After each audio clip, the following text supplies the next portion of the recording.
How do you go about choosing your virtual office address? There are many players who are providing virtual office as a service, from WeWork, AWS, Innovate, 91 Springboard. All the big brands of co-working provide virtual office as a service, and a lot of the local co-working players also offer virtual office as a service. If you're looking at taking a business address plan, then I think you need not worry about who do I go with, because you can go with anybody. You just need an address. As long as the address suits your identity, suits the purpose that you're taking it for, it doesn't really matter who you take this from, and you can probably go in for the most economical option that you have for the kind of address that you're looking for taking, right? But when it comes to if you want to take a virtual office for GST registrations or for business registration, you have to be a little bit more careful with your choices, because number one, the GST Council has become extremely cautious on many companies using virtual offices to register their businesses, right? So a lot of Chinese loan apps were banned, as you would remember from last year, right? So GST Council has been extremely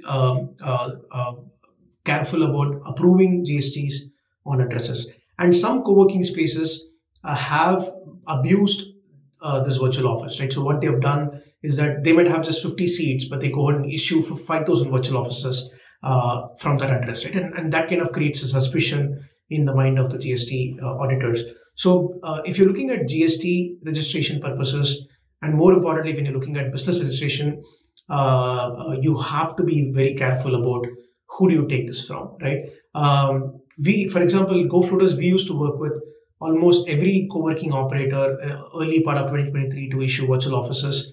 Virtual office, I'll be very frank, is a relatively easy product to sell, because you're not selling a physical space, you're selling the address. You can do this virtually, right? It's a very simple product to sell. So, and it's a very lucrative product for many co-working spaces, right? So they love selling virtual offices. So, and which is why every co-working space operator was selling virtual offices like hotcakes, right?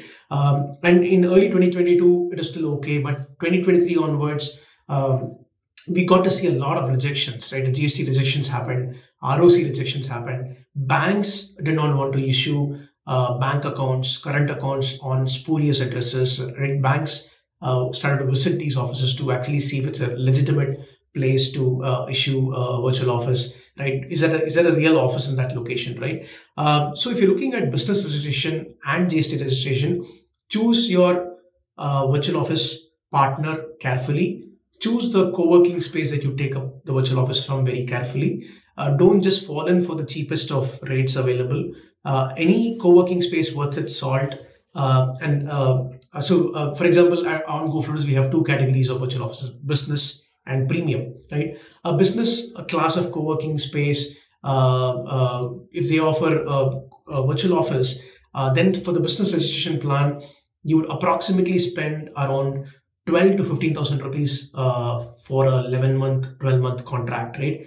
That's the price that you have to pay to get virtual office, right? And if you're looking at a premium version of it, then you're looking at roughly around 20,000 and above for a year of virtual office, right? So that's the average rate for an office where you don't need to worry about rejections, GST rejections or bank rejections or ROC rejections. You don't need to worry about the space being giving a wrong identity to your company, right? Creating a lot of mental hassles down the line, right? So you will not go wrong if you go with one of those kind of places. You at least can have the peace of mind for the next 12 months and beyond.